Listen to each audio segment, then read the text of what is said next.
So I did bring something to project. I don't need it though. If it's not feasible, we don't have to. But No, you can use it. So HDMI. Yeah.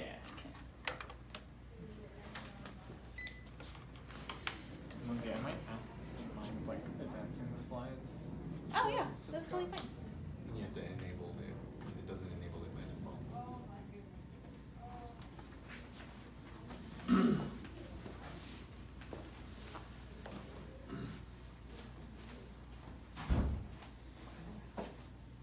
Oh, nice slide code. Skip the resolution there.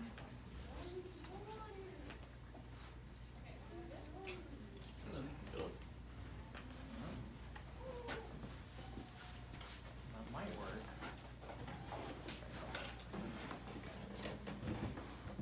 Just want you to be able to read it.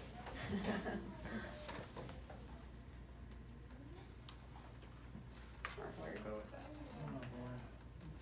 that? It turns out actually this, yeah, perfect. this is all we need. This Yeah, is good. This is I'll great. stay here. Okay. Cool.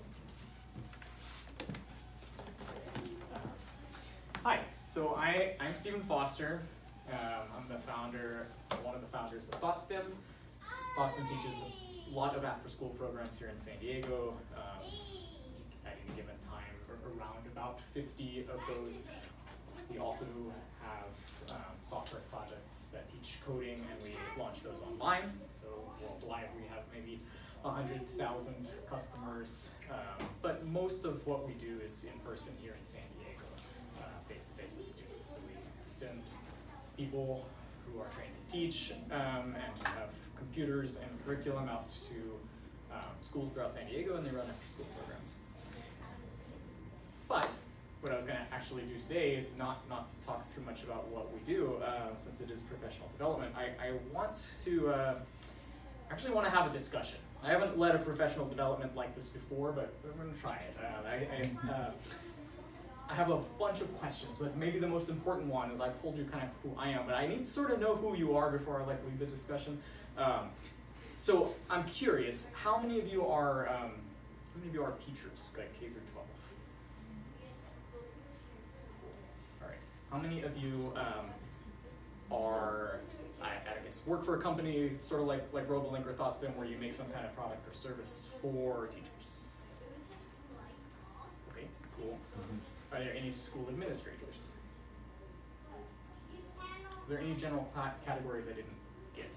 University, yeah, what Just category? contractor, having left Origin Code Academy, etc. Okay, all right, cool. And then Federal government. Federal government. All right, cool. I didn't even know that. Awesome. Cool. Very cool. All right, so we have a sort of diverse group, which is awesome. Yeah, so I want to ask just kind of the foundational question here is, I have my own answers to this. I dedicated my life to teaching computer science in some way or another. But all of you have some interest in that as well. And so I'm curious, why should we do this?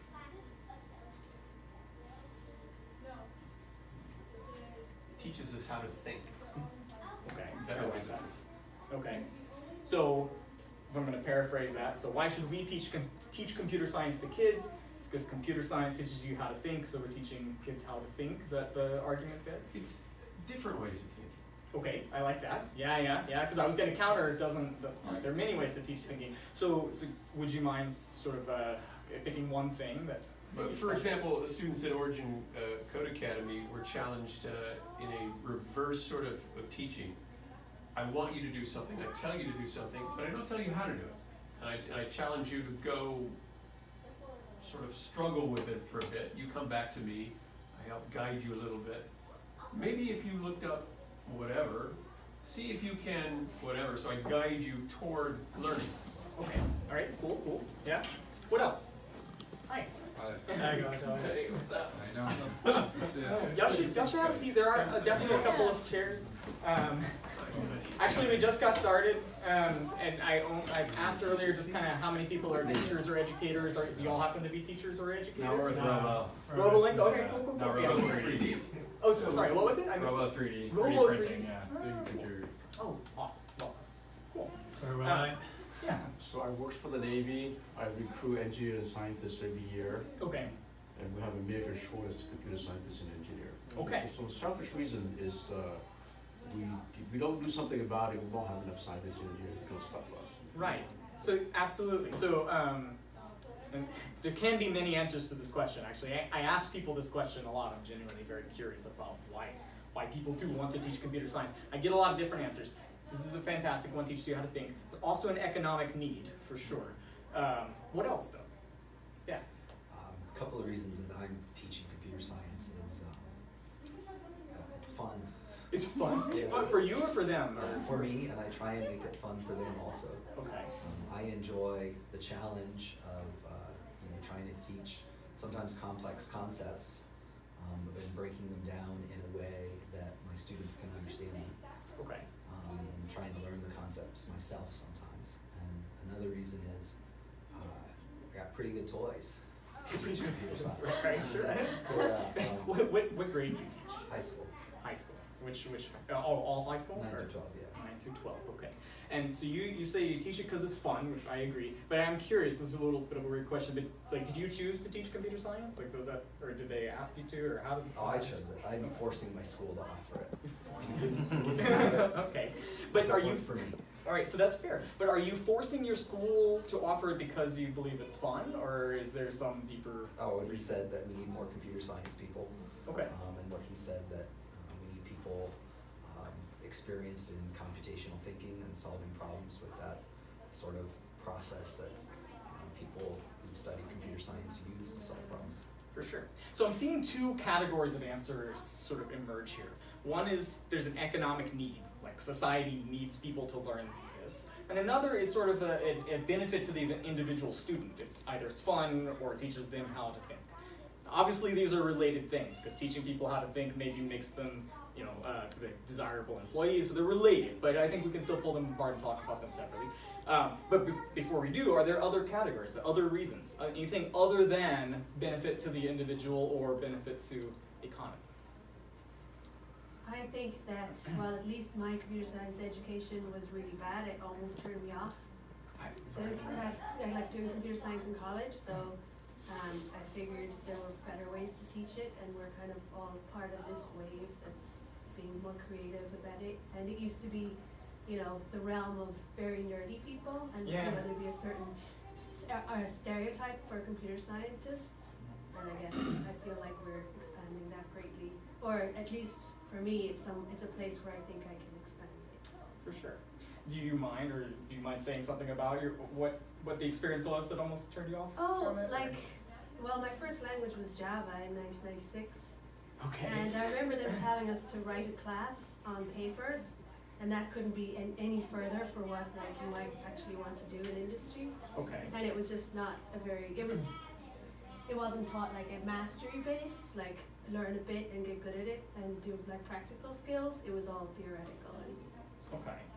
And I'm just kind of curious, did you feel like the class was too easy, too hard, or didn't matter just because it wasn't relevant to what you were Well, I think doing? that like the knowledge that in the teaching sphere had not been applied to computer science. It was just computer scientists teaching the next batch of computer scientists, but now we have like all these creative people kind of applying it to different things, flying things and driving things and colorful things and games and making it more accessible. Yeah, it's interesting. It's interesting how, the word I use for that, maybe there's other words, word I use for that is like democratization of something. We say that. Yeah, and so would you say democratization of computer science education? Or? Yes. So more people, just a growing diversity of people teaching computer science, interested in learning computer science even, and I agree. Yeah, I think absolutely result of that democratization is a greater diversity of ways of doing it, for sure.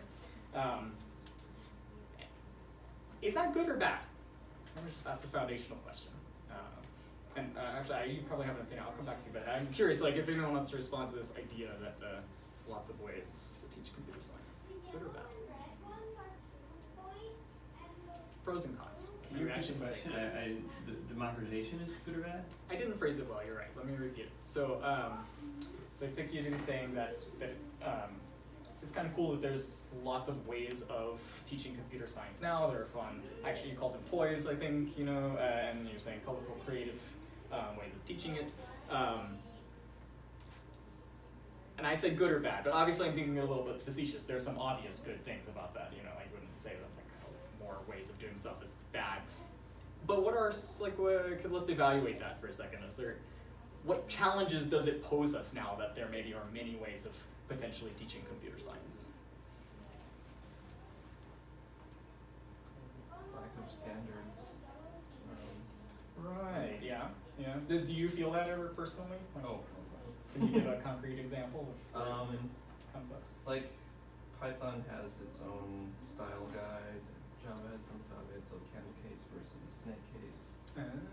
It can be challenging for kids to understand why there is that variation, and whether it's even necessary, because you can use camel case in a lot of situations in Python. I think that for us, building libraries for teachers and students, we have to keep switching our mindsets, and the fact that there's no standards makes it difficult. For sure.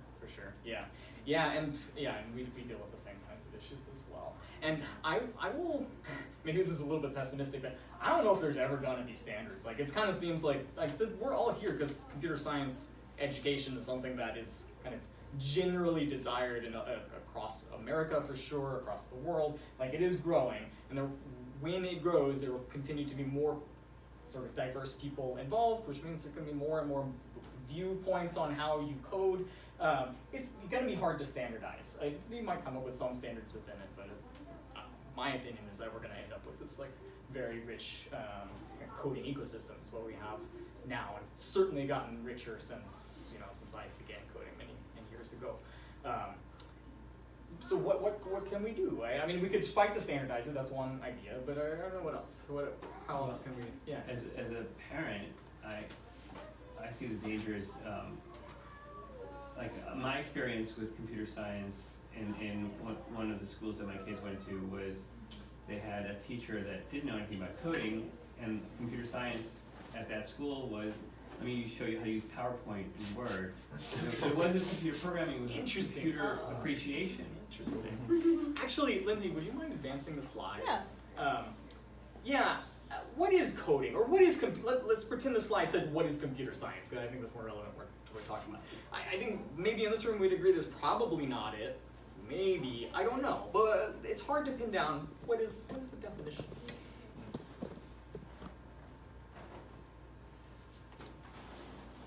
It's a very broad category, so it involves a lot of aspects: coding, design, architecture, computer systems, software, hardware. Yeah. Well, let's make it easier then. So we're talking about teaching K through 12. And certainly we're not going to teach all of computer science to K through 12. So what parts of computer science are sort of the important core parts that I guess everyone should know? I mean, if we're trying to get something in K through 12 education, we're implicitly saying we kind of think everyone should know it, unless you're advocating for it to be like an elective. Before I ask the question, can I just get a poll, because I want to make sure we're generally reading the audience the right way. Can we raise our hands if we would be in favor of computer science being taught as sort of a subject in, we've got 3 minutes left, a subject in K through 12 education somewhere that everyone has to take? Yeah, like the Europeans. Like the Europeans, yeah. We're not okay, so at least, maybe not everyone, but at least a lot of us are kind of on the side of, yes, let's teach it to everyone. So with that in mind, let me ask, so what parts of computer science are the parts that everyone should know, the kind of K through 12 parts of it? I think it's most, for K-12, language, like what kind of language you're using doesn't matter. Most important part is how you think logically. Okay. Like, kind of like basic introduction level of algorithm. Like, I give you a math problem, right? How you solve it quickly.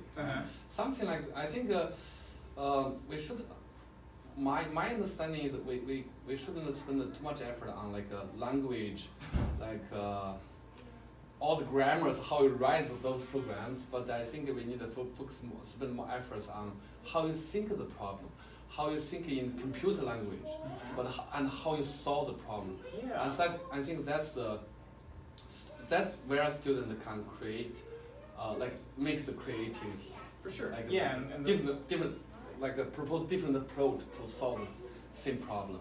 yeah, I feel this connects nicely with like Yeah. how to think. It's a good way to phrase how to think. All right, let me kind of fast forward since I only have a few minutes left. So we had two arguments: benefit to the individual student, benefit to the economy. Do a quick poll. Can we say, one more? Okay, so why teach math? I'm going to actually ask this about a few different subjects. Do we do it for the student themselves or for the economy or both? Let's just do a poll here. So how many of us think that we teach K through 12 math primarily? And I'm asking you to kind of pick, I know it can be both, but primarily for the benefit of the individual. Yeah. Okay. Now how many think we do it primarily to kind of prepare them to have a job in the economy? All right, fair. One more. What about science, just general science? Do we do that for the benefit of the individual or for the economy? Let's raise our hands for individual. I think for both. Okay, that one, all right. Yeah, definitely. Individual, how many think for the benefit of the economy? Okay. And then one more. Reading, what about reading? Do we do that for the benefit of the individual or the benefit of the economy? Do you mean like society? Yeah. By economy? I sort of do, yeah. I'm kind of hooking onto like the hiring of engineers that you mentioned earlier. So like, I think reading. Yesterday's a perfect example. Yeah. Like to be able to have voted yesterday, I sure hope you could do that. yeah, totally, Those right? conversations were pretty complex. Sure, yeah. So there are things that are outside of getting a job that these skills help with for sure. Writing for the individual, for the economy. It's so hard to separate because I know it's tricky. you know right? if the individual, if everybody doesn't know how to write, then the whole society goes down, and so you can't be like Yeah, For like sure. reading Yeah. and writing is the building fundamental of Yeah. everything. you can't Yeah. say like I think, I more intent like it's for individuals. Like all the individuals are built on top of the reading, writing, and then they have dedicated specific interest to work on different fields. So Right. I think that's building block. For sure. And then I'm going past 3 minutes. I am sorry. So why teach computer science? The fundamental question. My philosophy on this is I do want to help individuals, and whether they get jobs is secondary to me specifically. But I think these are the tough questions to ask. If you want something to be in K through 12 education, you should ask, why do we teach these other things that are there? Is computer science, does it deserve to be on par with those things? I think yes, but the answer is, your argument for why matters. I haven't given you that today, but maybe we can talk about it later. Thank you. I like this question. I am fine with answering a question, but I don't want to throw off the schedule. I want to know why you want to know that. I mean, it's up to the who cares? Like if the individual wants to learn or the society wants to, why is that important to you? Well, if we're talking about making a sort of change to policy, like to the educational system, for many years we've taught these subjects and we want to maybe add this other one that's kind of equal to, I think we should ask ourselves why, like what's the benefit? Like anytime you're going to change an institution that's been around for a long time, you ask why is that institution there? It might just be because my major was philosophy, so I always ask a lot of questions, maybe too many. Maybe you're right, maybe we shouldn't care. But I don't know, we're actually going to do something that's going to teach these people. It'll have big impacts for them and for the economy. Maybe both, maybe one more than the other. Like, I'm interested in the answers at least, But that's just me, yeah. For those people who don't know what ThoughtSTEM does, if you can just Yeah, do one-liner. Sure, yeah. So the one-liner is in San Diego, we teach after-school programs. We teach kids how to code. We do that in a lot of ways. We use robots from Robolink, who's one of the ways we do it. We also help them build video games, web pages, all sorts of stuff. So we have kind of broad spectrum curriculum for teaching computer science and computation. So what I hear you saying is you're primarily a company that runs after-school programs. Yes.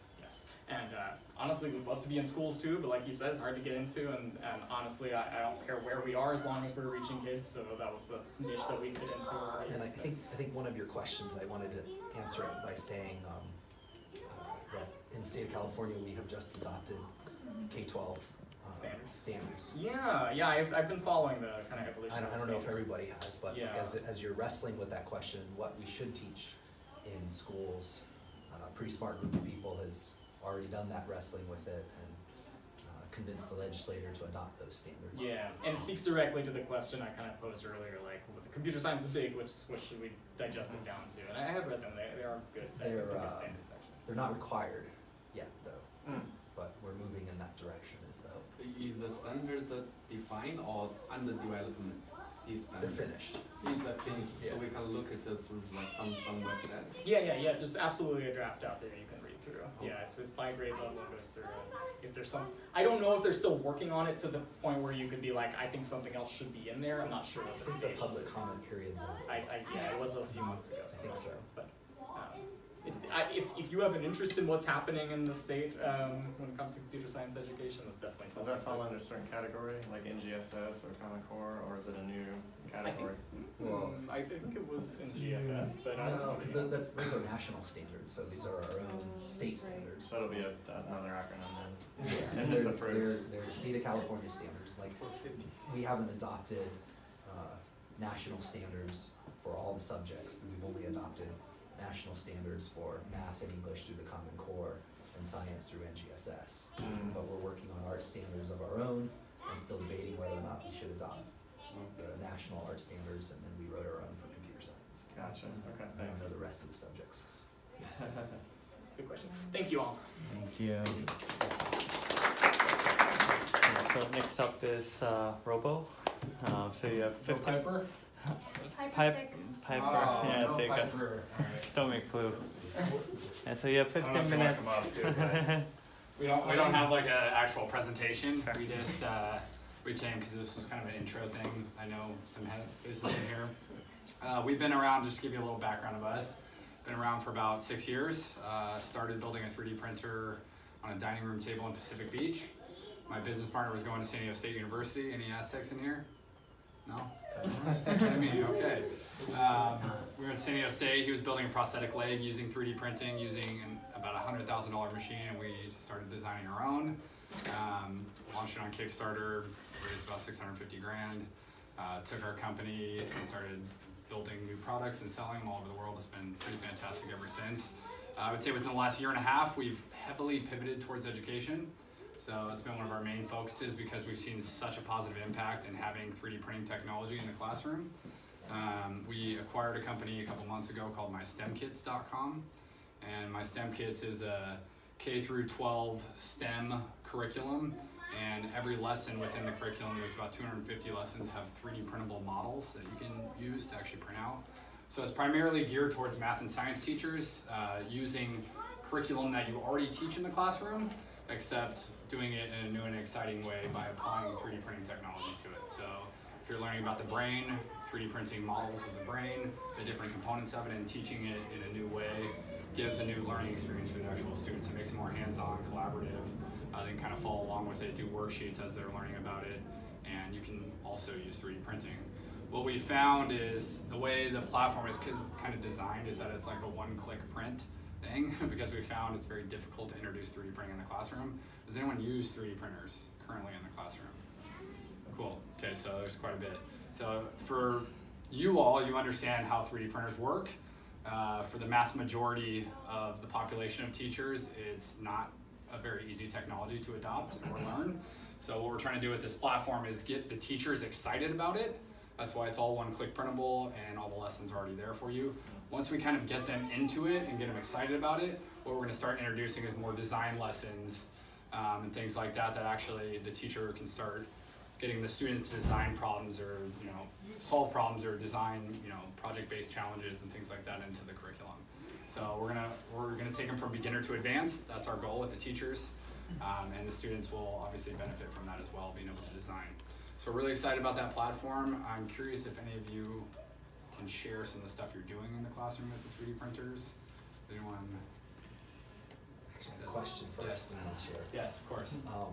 If I wanted to go back to my school and say to my science colleague or my whatever colleague, hey, I just found out about this great curriculum that Robo 3D's got, how would I do that? So the website's called mystemkits.com. So that's what's great about it is it's compatible with 70 different machines. Okay. So it's not just a Robo 3D product. We're trying to build this as an agnostic system that works with a multitude of 3D printers to allow teachers to enhance their 3D printing usage in the classroom, right? So make it easy for them to use the 3D printers. So we have one in the library, so I can say go to this website and they can access the lessons. Yeah, they can get, so it's a subscription-based model yearly, so there's a bunch of different plans on there. So if they get access to it, they'll be able to go in and actually print their curriculum, they'll be able to download and print the models, things like that. So you can go learn about all of it on mysimkits.com.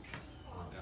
So in my class, how I've used it, I also teach computer art. Okay. And I did kind of a unit on sculpture, I guess. Okay. And then taught the kids how to design a 3D model and then tried to print them. Oh, cool. What program was that? We use Tinkercad Yeah. to make the models. So this is a good example. So we've discovered about 5 stories that we always talk about. So there's a couple different examples of how people are using 3D printers successfully in the classroom. The one that always jumps out at me, we have a teacher in Montana called Shelly Emsley, and she's currently using our 3D printers. The class is learning about oceanography. It's a 5th grade class. So she portrayed the problem of coral reefs dying across the world. And so the kids started designing artificial coral reefs using Tinkercad, which is a free software if none of you are familiar with it. You can literally go on. I did a STEM space camp, was teaching kids how to build a rocket, and within 20 minutes they were building rockets, astronauts, launch gear, everything. So they can learn it very quickly and easily. So the kids are designing the artificial coral reefs in Shelly Emily's class. They're talking to marine biologists and scientists about coral in general, and then they're 3D printing the coral reefs and building a whole coral reef wall in their classroom. So that's a really cool example. We have something, if you currently use 3D printers, there's a group in Massachusetts called Brookwood School, and they have designed a really simple Wix site. If you guys know what Wix is, really easy website builder. And they've gone out to their community and they've asked the community, like the parents, to submit ideas of things they want the kids to make and then print and deliver to them. So they've posed all these problems, like for example, like I broke a wheel on my chair, can you guys help me build this? And so the students are like, have them bring it in, they go look at it, they go into Tinkercad, they start designing it, they print it, they try and fit it on. If it doesn't work, that's great, they failed, so they can try again. And so they're learning like the concepts of problem solving from all the way from start to finish, which is really cool. So we have quite a few of these examples that keep coming up that's exciting, and so we're hoping that we can get a lot more of that as we introduce more people to 3D printing. So, any other questions? What was your name? Braden. So Braden, the company's Robo. We're located right over in Pacific Beach. We're by the In-N-Out Burger, if you guys know where that is. We've been doing this for a long time. Primarily, we were in the maker market. Like I said, we were selling, our first machine that we launched was really one that you could build on it, and you could expand on it and hack it, add things to it. And since, I would say recently, we really just wanted to create turnkey models and have this curriculum that just makes it really easy to teach in education. Yeah, so I think a huge difficulty in classrooms is maintaining the 3D printers and making sure they're calibrated. And where do you see that going in the next few years? Is that going to get easier? Oh yeah, no question. It's already got a lot easier. I mean, just the way the machines function now has gotten a whole lot better. There's still, finicky things with 3D printers. What we try to do with at least with the MyStemKits platform, is allow you to not have to worry about a lot of that. Everything's already, the hard part to me about 3D printing is slicing a model. So you have to go in, are you guys familiar with that process? So if you have a 3D model that you want to print, you have to bring it into a software and you have to choose all the different settings, you have to slice it, that creates a file that you then take to your printer. What we've done with our 2 new machines is we allowed you to just take the model directly to the printer. So the slicing profiles are already built in the machine, so we've kind of done that work for you. You just choose a couple of settings and press print. And with the MyStemKits platform, you don't need to do that. They're already pre-sliced and ready to print off of 70 different machines. So you can go in there, you set up your Robo, you can set up if you have a different brand, and you can just stream the model directly to the machine. So we hope that takes away a lot of the pain points. You're still gonna have issues with things maybe not sticking and things like that, but we've already created like leveling sensors into the machine. I know a lot of the other machines are starting to develop leveling sensors, so for the most part, you're not gonna have too many issues in the future. And as the technology progresses, it's gonna get better. Do you need somebody that's evangelical about printers in the school to have this? Because I know there's schools that have 3D printers that are just sitting idle because that's the major problem. That's what we heard, and that's why that's why MyStemKits was a thing. Is we talked to so many teachers that said, I have a 3D printer, we don't use it. Right. So what we're trying to appeal to is the teacher that isn't a technology expert.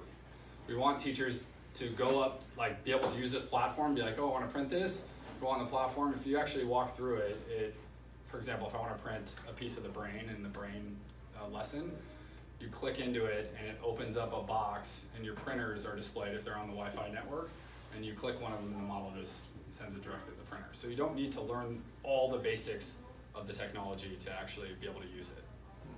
I'm gonna put out there, the school probably has one of those big Toshiba copiers, and they cost at least $30,000, but nobody in the school fixes it. Yeah. They have contracted with somebody who's Toshiba certified, Yeah. and they come in there on call and they put the new toner thingy in there, whatever, and they service it. Yeah. And nobody thinks in these terms for hardware that they Yeah. purchase.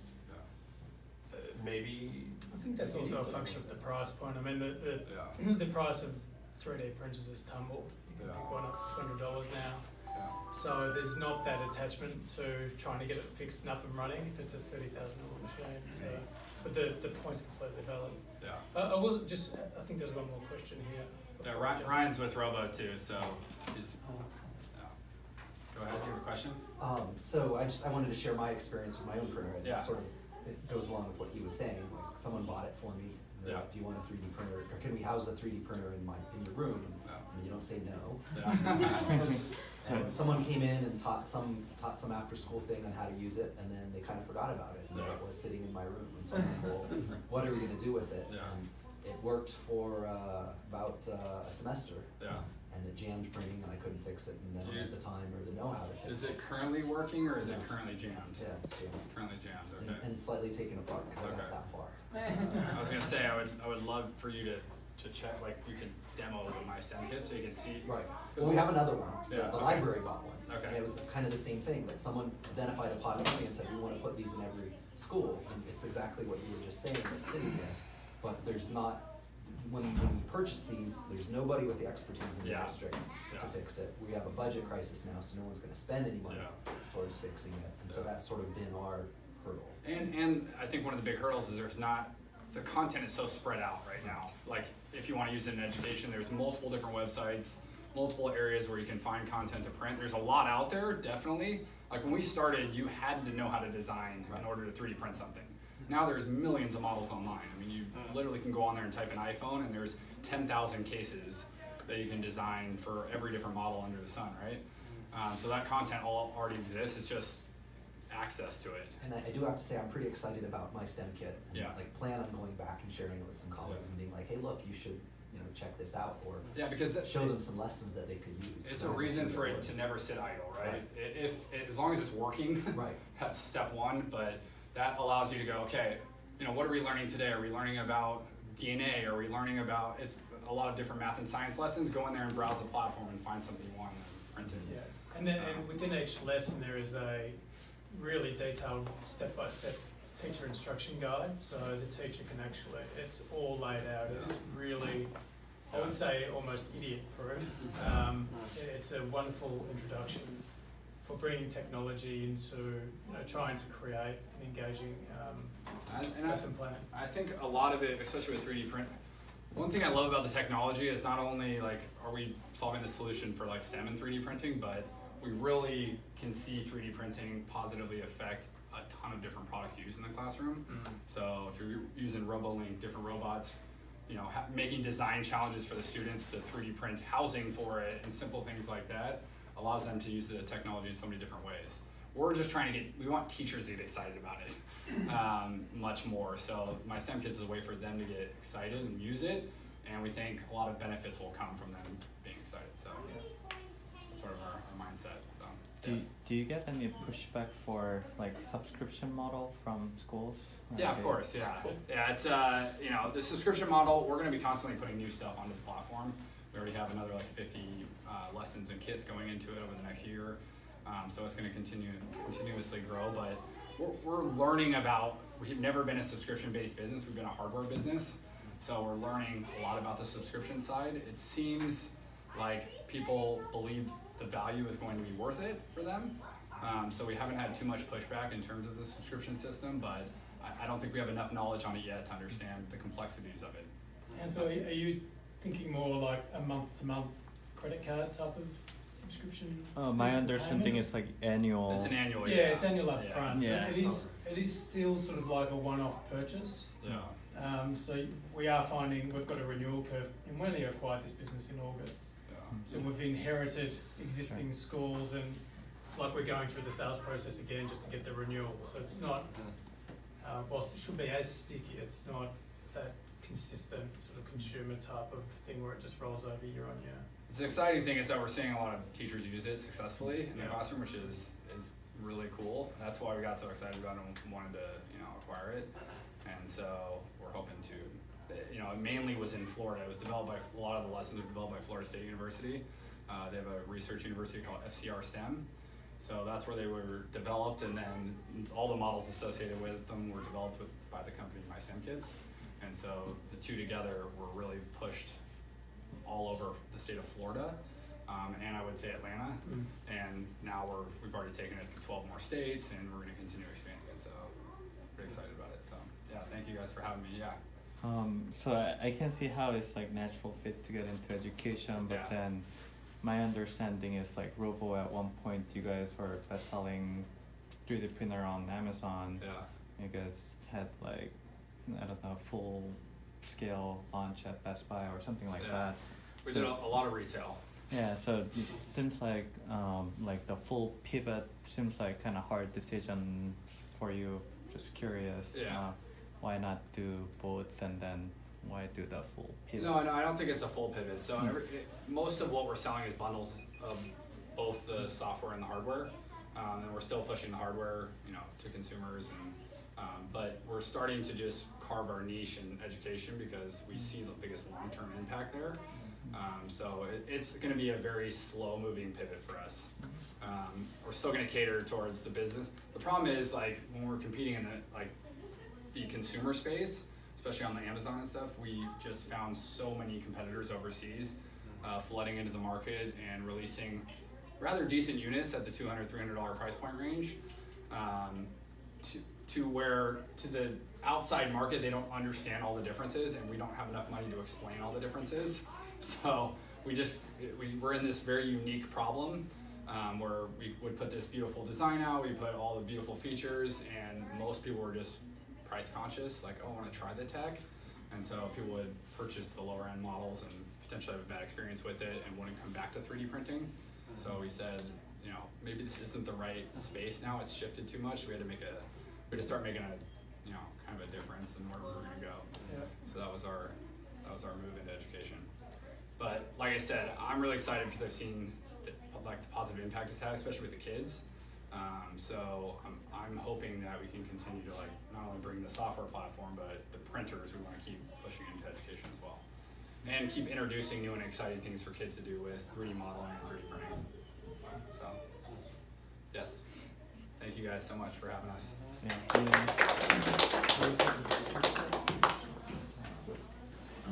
Next up with Wes.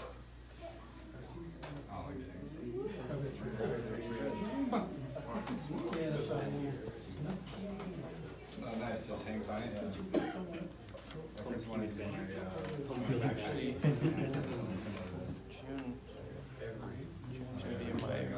Button presser. Oh, the new metal, yeah. So we June, I can do that. So what happened? What happened? We need what's called customer service. So I'm the CEO of New Matter about in Los Angeles, and I got to closing. Reached out to him and said, "Oh, look, really sorry to hear it, because we like we're competing against them, right?" And he said, "Yeah, they're winding down, and it's behind 3 of his employees in customer service." So we said, "Well, what I'll do is we've still got all of these stores." I had this idea that we print one thing for every student. 15 minutes of print. So I started printing multiple things. We did this fair.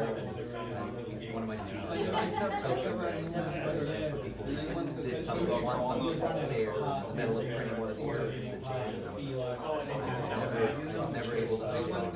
Oh, that was the same one you're talking about. So now I've designed projects for students, but I say go to the library and print it. You're gonna present over there? Yeah. If I see a good one, I'll go to it. To manage kids. Printing something. I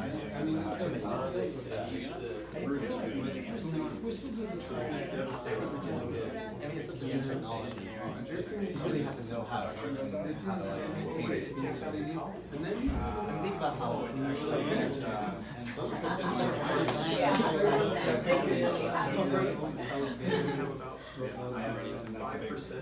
Cool. So I am Wes, and I work at Robolink, right here. I'm just going to do a really quick introduction of what we do, and then kind of tell you what we'll be doing during our actual PD, one of the next sessions. Some of you may have seen this already at the CSTA meeting. So, I'll just June's over there, I'm over here, and I do design and user experience, so the website, the applications, user flow, a lot of the marketing material that we hand out, and then actually talk a lot to the teachers. I think a lot of this you all are pretty familiar with, but we're trying to address the issue of the workforce problem that you mentioned. There's going to be a big shortage reported by the Bureau of Labor Statistics, and so we're trying to get kids interested so that by the time they go to college, they consider engineering as one of their career paths. Next. So from our perspective, and those of you that are teachers, I'd love to hear if you agree with these things. A lot of the problems we found in the education space for teaching programming is that the content needs to be engaging, and coding can be a dry subject if it's not taught the way that it can be taught. Like June mentioned, sometimes it can just be, you're writing pseudocode on a piece of paper and it's not realistic to what you might actually be doing in industry. So content needs to be engaging, and then to make it engaging, you need things like robotics, or you need applications, or building web apps, those kinds of things, and that can be costly for the hardware, for the software, for subscriptions, and to bring those things in the classroom, that kind of cost can be prohibitive for a lot of schools. And then the last thing we found is training. A lot of teachers that teach programming, like we heard earlier, they're just math teachers, physics teachers, science teachers that get dragged into it because administration knows that coding is important. They don't necessarily have the staff. And so people don't know how to teach programming when they haven't been trained on the subjects themselves. Those of you that are educators, does that kind of agree with what your understanding is about the problems that teaching coding and computer science is? I'd also throw in there that I feel like that there's a lot of bad computer science educators as well, that do kind of what June was describing in trying to teach computer science. So we are working on, I just threw this in there earlier, but we build approachable teaching tools that make programming come to life, and so it can be engaging and interesting. And to the best of our ability, we try to stick with industry competency. So with the Codrone, we recently rewrote the library entirely to stick to snake case because we're doing Python, and then in the Arduino library, we're sticking to camel case because Arduino is more based on C++. With Zoomy, we're trying to teach computer vision, artificial intelligence, and so we've been working with a lot of industry experts to try to stick to those kind of standards. Next, and so the three pillars or prongs, I guess, pillars, that we try to create is the hardware, which is what we just saw, the software, which actually those students in there are using, So there's block coding for the foundational stuff, and then we try to push everyone towards text-based coding because that's what engineers are actually doing. And I think we haven't really found a very good solution for bridging that gap, and so we're trying to build that into our software. And when we actually do the training, we can go into exactly how we're doing that. And then obviously the curriculum is the content, the stuff that the teachers need to be able to use to learn about how to use that hardware and software to teach the curriculum that they're already covering. Next.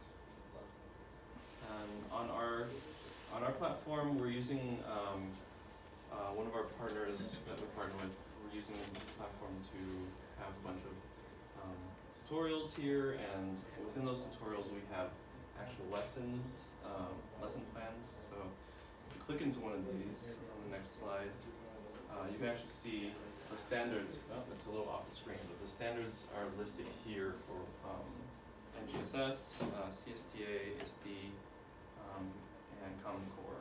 So we make sure to align things to what teachers are already teaching and then they're required to cover. And then gives you the steps, and then the very first step in here is going to be your teacher resources. So we actually give you a lesson plan that follows the 5E format, and it gives you, the first 20 minutes cover this stuff, second 30 minutes cover this stuff, last 5 minutes do this. And we try to make it so that you can link out to other resources, like if there's a YouTube video about how to cover Newton's law, and then we'll relate that back to robotics and back to drones.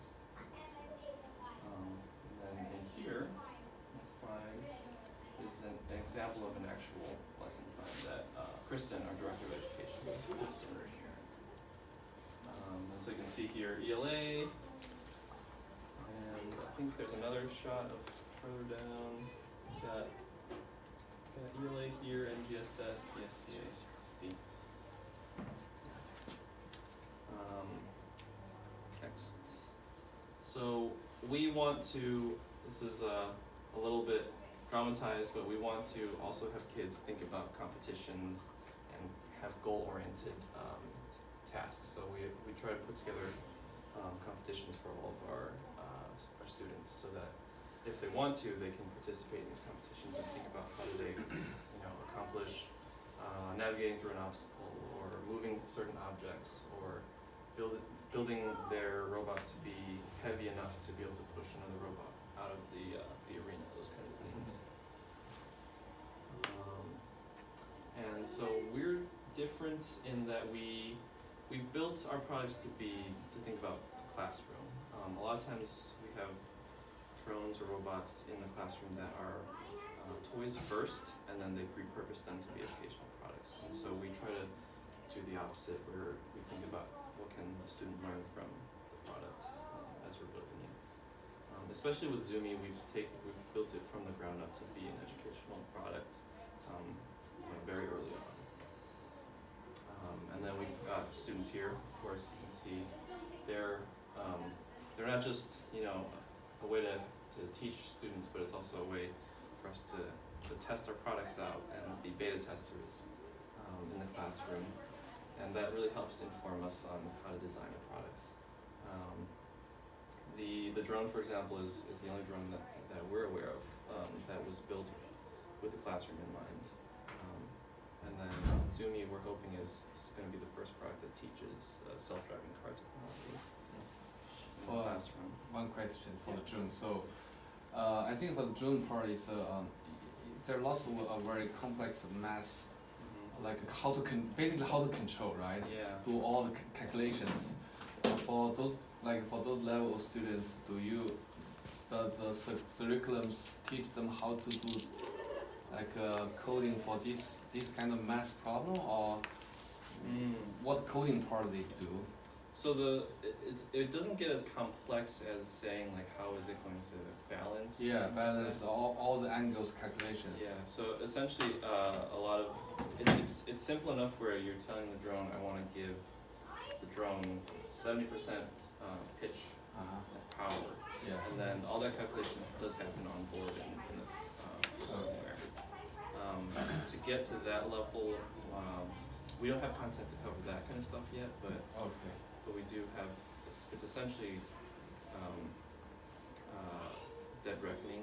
Is you're just telling it something, and then it's going to try to do what you tell it to do. I was pretty excited when I found Koov last year. Unfortunately, it wouldn't work on our platform, which is Raspberry Pi.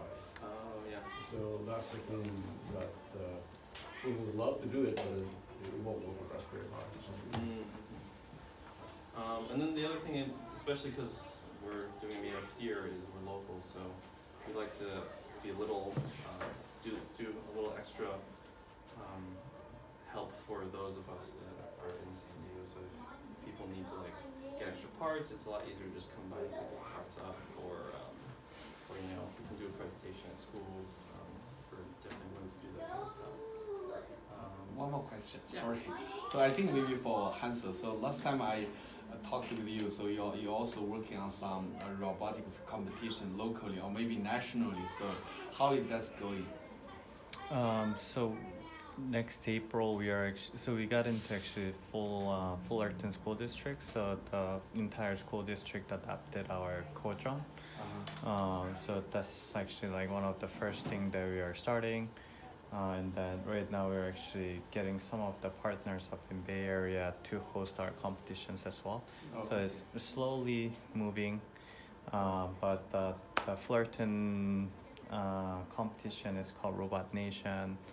There's about 1,000 students participating, and Codron is one of the three main competitions. So we are expecting about maybe like 300 students participating the competition. So that's gonna be like one of our starting points. And then once we have the reference, then just scaling from there should be easy. For the lesson plans, is it a subscription-based model like Robo 3D, or is it? The lesson plans right now are you can just Is it look at open? them for free. Is that to kind of complement the products that you're selling? Is that the idea? Yeah. So one example is we're trying to do a big focus on search and rescue because it's a realistic application, and so we're working with someone named Heidi who does coding education and building curriculum around she's talking about environmental science, for example. We can talk about like why terrain why terrain will affect how much, or like where you can fly and how difficult it will be to rescue the victims. And then we've done is put little magnets on Lego people, and then hang a little magnet from the drone, and then you have to try to rescue. Just like real life. Yeah. For some of these competitions, especially if they're end of year and multiple schools, do they all work from the same kit, or is this a contest of who can pay for the biggest steppers or something? It seems to me like in order to have a fair contest, there should be like the common kit for 2019 or 18. Standard kit.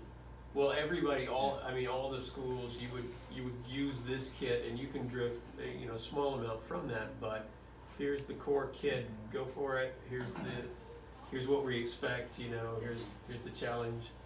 For the drone competition, so it's just the kit right there. So everyone's using the same drone. It's just whoever's doing better coding. And then we provide all the curriculum online, and then we've been doing professional development for teachers as well. So it's pretty fair enough. We did a small scale of self-driving car competition earlier this year in San Diego. It's the same thing. Everyone uses same hardware, but then coding is what makes the differentiation. And we're kind of flirting the idea with doing some customizations, but we don't know what that is yet. So maybe there will be something, but at least the base parts will be very similar. I think one fun example of the search and rescue challenge that we're going to be doing with Fullerton is Morse code. So you can use the drone's lights to flash patterns, and so the idea is the victims are trying to send a signal to the rescuers what things they need. So it's going to be up to them to come up with some kind of protocol for, like, 1 blue flash is water, 3 red flashes is evacuation, that kind of thing. So they're going to fly over a mountain, transmit the signal, and then the person brings those things over. So that's all you have to do with programming. You have to learn what RGB is, you have to learn timing, those kind of things. So in the beginning, you sort of out the gate said that you all are working on the kind of the economic issue, the sort of disparity in the number of people with the skill set and the need. And then you mentioned a few slides later that one of the concrete things you had done was to, I missed it, was it to change things to snake case instead of camel case or something like that? Yeah. And was the rationale that that's closer to the industry standard? It depends on who you talk to. Some people that went from Java to Python, they're just using camel case, but we try to just look for what is the Java style guide, Python style guide. So yeah, snake cases, rather than doing a capital letter, you just do an underscore, and then the next word, underscore. Which makes sense, but I was wondering if you wouldn't mind if you can think of any, like, are there other examples of ways that you are like focus on making potentially people ready for jobs has informed your pedagogy? Let's see. Talking to industry professionals, that's what we've been doing for Zoomy anyway, talking to people in the self-driving car industry. Oh, cool, okay. Yeah, and did you learn something? Yeah, I mean, the challenges that they have and the technologies that they use. And did that help inform your pedagogy? Yeah, otherwise we wouldn't know. Awesome, cool, yeah. How important is it to use open source versus, more a closed environment? Do you think that makes a difference as far as being ready for industry? That's one of the main reasons we push, is that we use Raspberry Pi a lot everywhere. And if you're going to teach something that is relevant to industry, then keep in mind those are the things that people always build. Yeah. And undergrads should come out of school with a skill set and capitalize on it instead of go off and invent their own things. So it's a pros and cons, but we've been actually hearing a lot of those comments. So with Zoomy is actually running off Raspberry Pi Zero. Yep. So that's something that we've been hearing a lot. So we integrated that. Also, like, we're actually trying to align a lot of things that's actually happening in the industry. So for Zoomy, we are using TensorFlow, Keras, and OpenCV. So something that's actually used in the industry. Same thing for Codedrawn. We recently adopted Python. It's only been 3 months or so that we released it. And then like some of the computer vision application were some of the things that we've done. So we're trying to make it as close as possible. So as our product evolves, we've been making more and more connections. I think to answer your question, sometimes it helps with the economics of it, but just using open source stuff for us is more affordable. And then I think as more and more people get into computer science, open source is just going to be more common. Just like as you said, to use Raspberry Pis in the office or an application. Okay.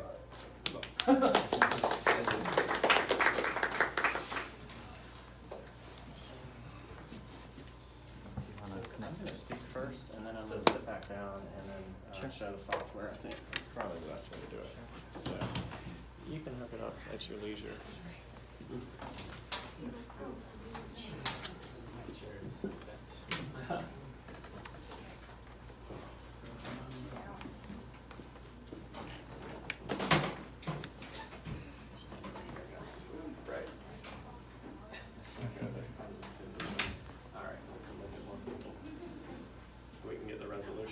While he's doing that, what I'm going to do is speak about, kind of do the speaking first, and then I'll show you the software. So I'm Brian Ellswick with Sony.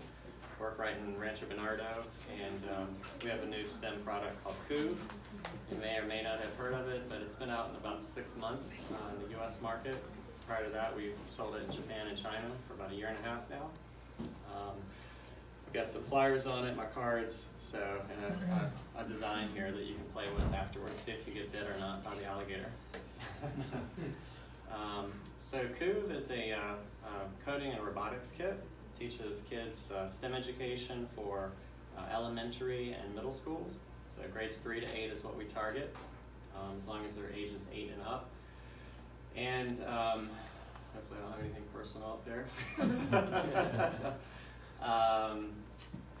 So what we do is we sell a kit. It's 322 parts. It's got accelerometers, motors, LEDs, push switches. It's got an Arduino board packaged very nicely, as you would expect from Sony. It's got wires, cabling, and all of that. And they basically kids build something and use coding. We use Scratch for the programming language, block coding, which I'll show you. We provide 3D modeling for the actual building phase, so the architecture design, which is good for individualized learning. They can kind of do that on their own. We do have lesson plans as well for teachers to do teacher-led instruction. Follows the NGSS standards. We've got a lot of resources. If you go to sony.com/Koov, there's a resource tab so you can see our lesson plans. We also have over 50 hours of built-in hands-on lessons that teaches the STEM curriculum, and I'll show you that in the software. So it's a kit that works on Chromebooks, PCs, iPads, and Macs, so we're compatible with Chromebook being the most important thing for educators, so folks are happy about that. We've got colorful blocks. All of our robots are pretty friendly, and we just try to make learning fun for kids. So, and there's nothing, once you buy Koov, you have the software, it's cloud-based. You don't have to pay any subscriptions in the future. We just add new robots. We've got 43 that are pre-designed and pre-coded. And we just added 6 more. So we're always enhancing the product as well. So that's kind of the pitch on the so kind of one set can design different animals or different shapes, right? Yes, yes. So one kit is, it permits you to build any of our robot recipes, or kids can build their own design and they can code however they want as well. There's a free production area that allows that too. And we encourage collaboration, so one kit, educator kit, serves about 3 to 4 kids. So it keeps the cost down for the schools. They don't have to buy one for each kid unless they really want to. How much is a kit? The retail is $519.99. All right.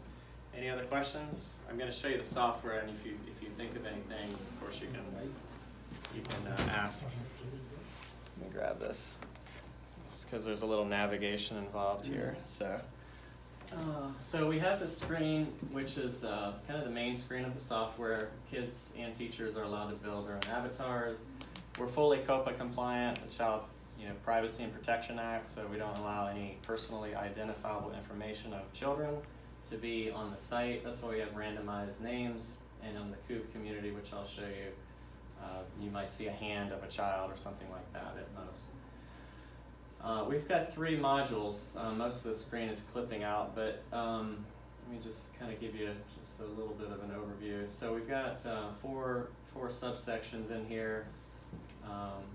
We get them started in coding, with very simple exercises, and I won't be able to, let's see, here we go. So like the first exercise, make an LED light up. This is simply to get them familiar with some of the parts. It remembered that I was in here before, so keep status. We'll say no to start over. It loads up. So you do need a data connection, obviously Wi-Fi. I usually can run this off my hotspot on my phone. That works fine too. There's always a helper that they can pick one of 3 of these little mascots here. They're always just a step away for assistance. So there's a llama and a robot as well, in addition to this one. So does the Chromebook have to be plugged into the Koov? No. Programming? Well, just 10 seconds. But you have a physical connection. Yeah, so thanks for asking. It uses USB or Bluetooth. So that's why we can work with iPads. You can rename the cores. We call them a core, Arduino board. So yeah, either Bluetooth or USB. So we provide these little, fun, easy to follow diagrams. We talk about what LEDs are and where they can be found. So let's just show you this real quick. So we just, kind of guide the children through. Again, this is like focused towards elementary schools, I would say mostly, that age group. So we're just getting them familiar with some of the parts, LEDs, talking about that. There's our core, which you can see over here. I have a core, I have a design. So let me just get through this. So they just basically grab all the parts. If there's a similar part, we show that with a splat or a hazard, and then we just step them through each of these steps. They basically build this. It only takes a couple minutes, and then they get into the coding, which should look familiar to you guys. We try to make it familiar for kids and what they're used to. And they just follow the instructions here for drag and drop with the block coding. I don't know if I can see I can't get down to the bottom there because of this resolution. I'll just show you kind of what you just drag and drop.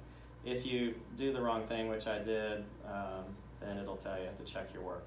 So, and you can obviously see the correct code as well.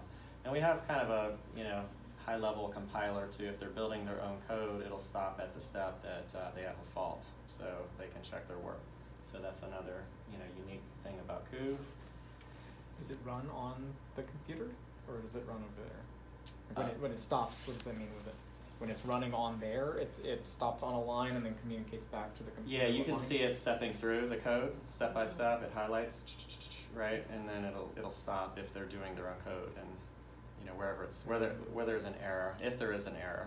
So does it actually compile a code down and send it, or does it actually execute line by line and sends kind of a command per line? It sends all the code, so you connect with USB or Bluetooth, send all of your code to the robot, disconnect it. You don't have to do anything, you don't have to keep it tethered, in other words. So it sends all the code. It's flashable, as many times as you need it to be, the Arduino board. So they write the code on the computer, sends it all over, starts running, but then on the computer you see it running line by line, so it's communicating back to the computer? Right, maybe I missed it. Keep in sync, right? No, it's a download to the Arduino board, so the run on the Arduino board. So. But you said you can see it running line by line. Did you mean on the laptop? Yes. So then is it communicating back as it's running what line it's on? Or yeah, if it's tethered, at that time. Right. Serial communication back. Yeah. It's probably reading the console log or something from the Arduino and then interpreting that into graphics.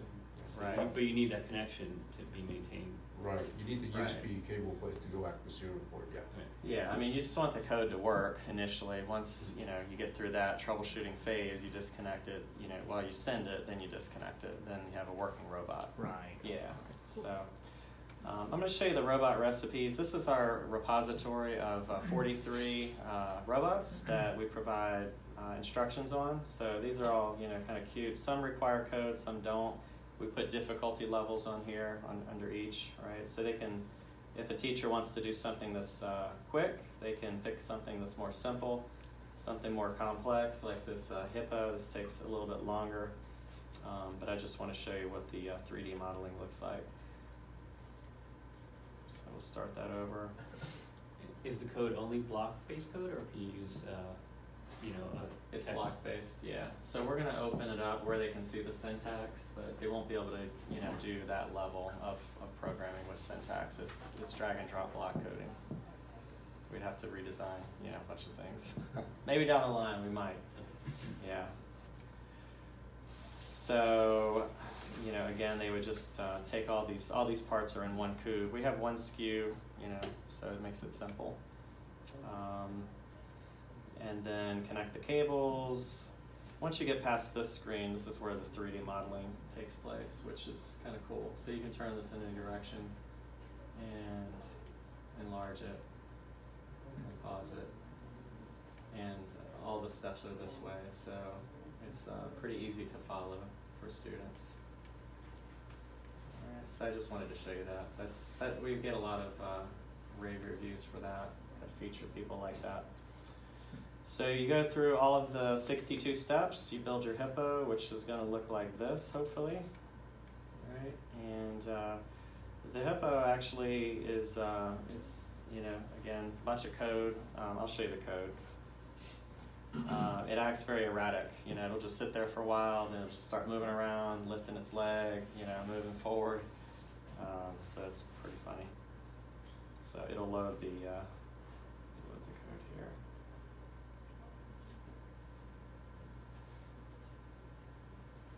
This one has quite a bit of code. So they would send this code to their hippo that they just built. So they have a working robot. And what's good is you can modify Sony's code, or you can delete things. So if you want to go in here and make changes, let me just zoom out here. You know, you can go in any of these variables and make changes to see what kind of impact that makes on how the hippo acts. And maybe more advanced kids, you know, teacher can come in here and delete part of the code out and have them troubleshoot it. You know, why isn't it working? What's missing? All right, so that is again, we have 43 of those right now. We're always adding more, so that gets them on the, you know, architecture, design, kind of gets them more familiar with coding. They get some more additional statements that they can modify.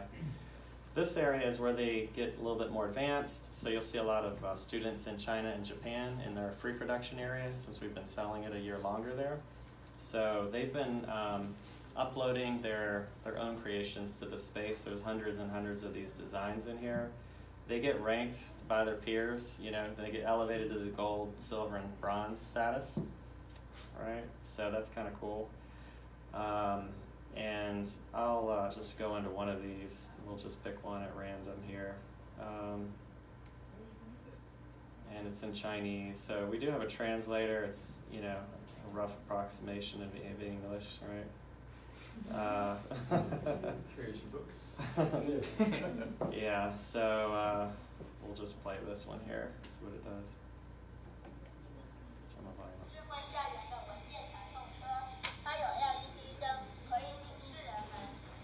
Anybody understand that? You do. I understand. Yeah. Cool.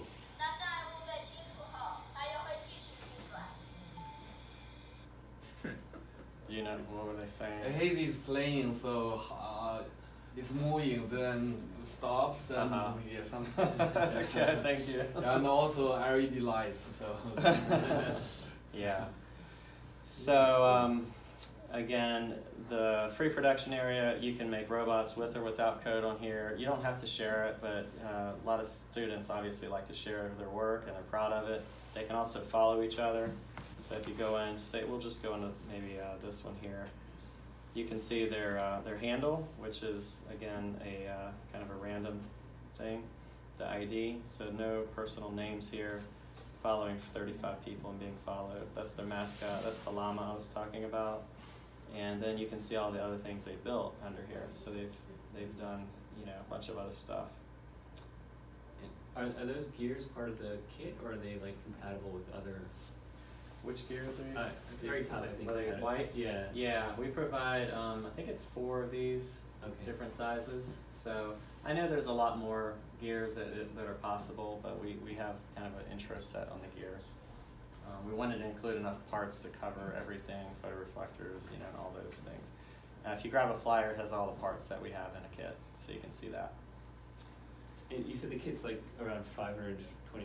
Is that for multiple students, or is that for? Yeah, that's for like 3 to 4 kids. Could use one kit To share it. That's right. Okay. Yeah, and that's just retail price. You know, we have discounts for educators. We also have discounts starting at 4 units.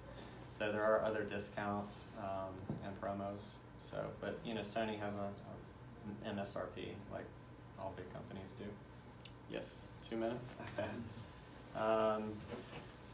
That's essentially the, they show when they created it and uploaded it as well. They can share their code with other kids. So this, I could import the code here into the Koov app. So any other questions, comments, feedback? I'm just interested in how you guys are seeing this adopted within schools. Is it sort of after school special interest or? Yeah, so we have on our website resource page, we have like a summer camp, 5-day summer camp. We've got a robotics camp. We've got other lesson plans on there. We do target like elementary schools and after school programs, if they have those. STEM, a lot of times STEM coordinators are important for this, innovation officers, folks that have a vision for, the high-tech jobs that are coming. So we just want to keep the future innovators going and keep their skills. Well, get them introduced early at elementary. So, yeah, and the only thing that prevents them from being younger is just the reading level. They need to probably be about 8 years old, but we've had as young as 7, and we've even had high schools buy Koov. So it depends on where the schools are. So I was talking to a middle school that's very advanced last week, so this is too elementary for them, but some it's not. So I guess you're targeting younger kids, whereas like the other competition is like Mindstorms and Vex, like they're more towards older audience. Is that? Vex is for sure. I'd say Mindstorm is more of a competitor for us. Yeah. Yeah. And what's your differentiation? It's just lesson plans or? So their kit supports 2 students. Ours is slightly higher in price, but when you take the cost per student into consideration, we're lower than they are. Also, the blocks are very colorful as compared to their blocks. Try to make translucent, really pretty colors. Kind of gender neutral. That girls would be involved. We do a lot of STEM, STEM events for girls as well. So we just want everybody to have a fair education and have it be fun too. Mm-hmm. Yes. How long is each class? Each class? Mm-hmm. Are you talking about the learning course or robot? Yeah, let's say, how long will it take for us? So in the learning course here, there's over 50 hours of hands-on instruction. So it would take you over a week, work week, right, to finish this. Robot recipes, the quickest one is probably about 15 minutes to maybe an hour and 15 minutes for the more complicated robots.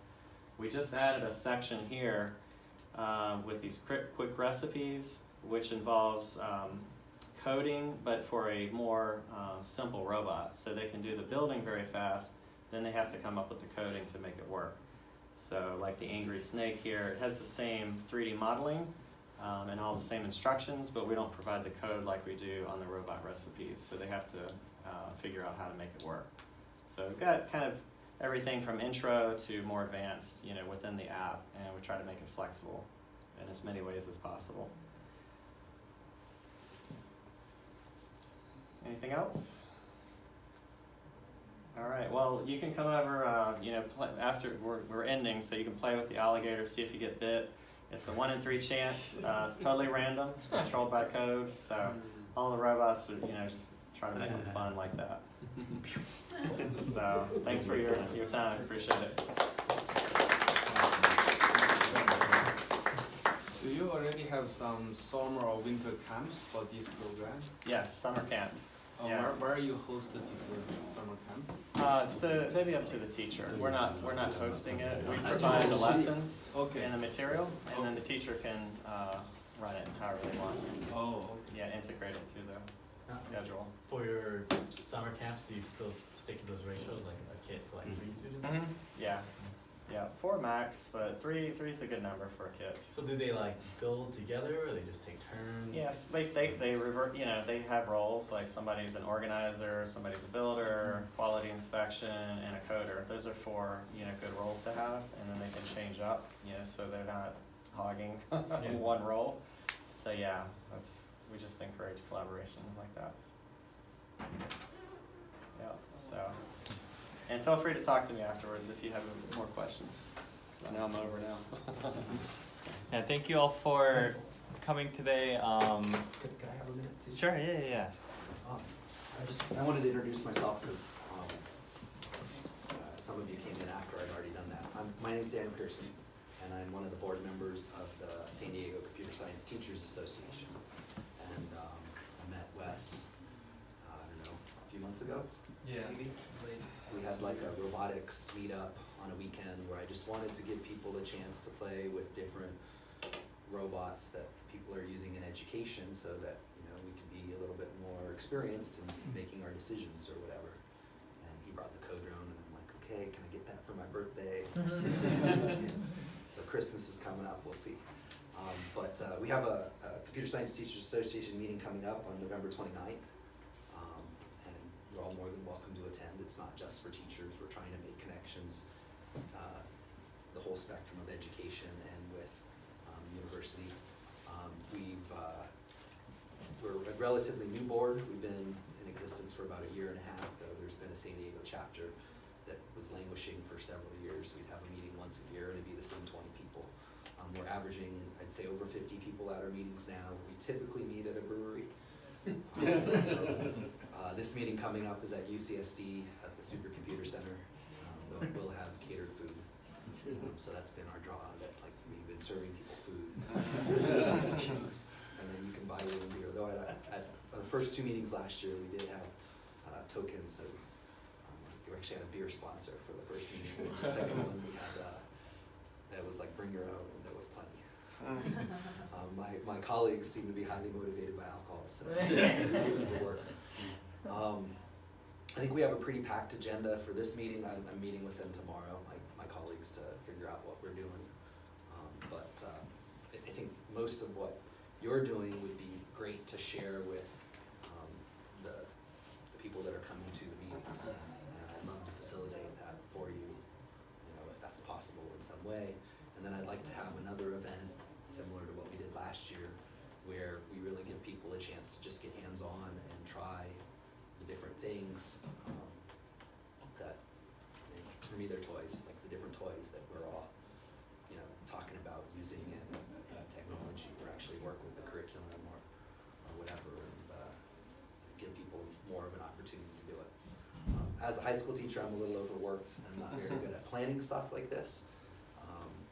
But I have pretty good partners at UCSD Create, and then if you want to do something, I think this was mostly Hansel and Wes, we're putting this together, and we'll certainly try and be better at getting more people to events that you do, by getting you in touch with the right people, not me, that can help you promote it from our group and maybe partner groups that we have as well. So if you go to csta.ucsd.edu, you can see the upcoming meeting information. We don't have a registration link yet. We'll probably have that in the next week after we finalize our agenda and everything. Can you repeat that website again? CSTA, Computer Science Teachers Association. We put that in the group. Sure, yeah. .ucsd.edu. And if you just search San Diego CSTA, it'll go to our old website, and then you can click on the link to the new one. I think the nicest thing about the group now compared to past years is we actually have a little bit of funding where we have a grant that's paying for everything for us, but that's not sustainable for us, so we're trying to figure out a more sustainable funding model. And I don't know, that might be somebody else's problem because I have a 2-year term. I'm happy to serve or continue to serve, but I think we need more involvement from people in the industry as well, to help us be more sustainable in the San Diego community. And my favorite thing about it has been meeting people in the community that are doing cool stuff, and sharing with them, collaborating with them if that's possible. Because too often, as a teacher teaching a unique subject like computer science, I'm the only one in my school, or for a while I was one of only 2 in the district doing it, and there was no one to work with. Now I have friends teaching the same class as me, developing curriculum to save me a little bit of my workload. Yeah. So, thank you. Thank you.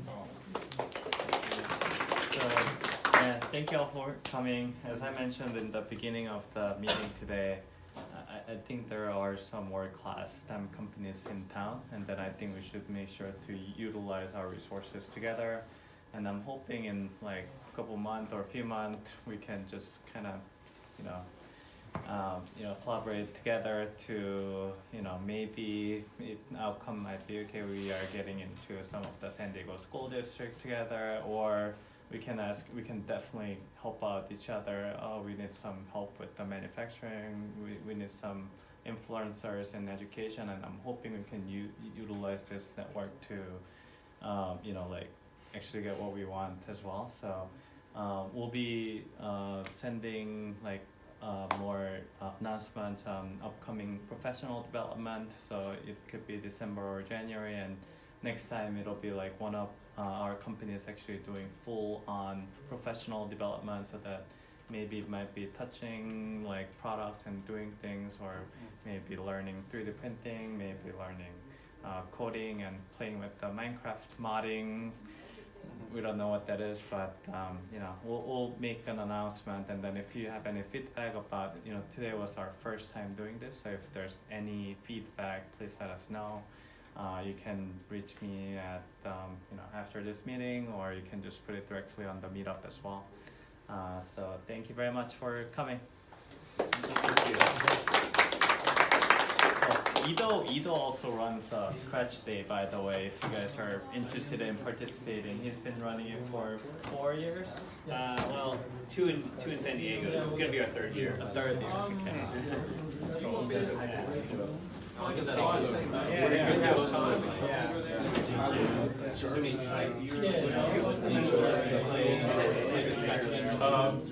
got my printer and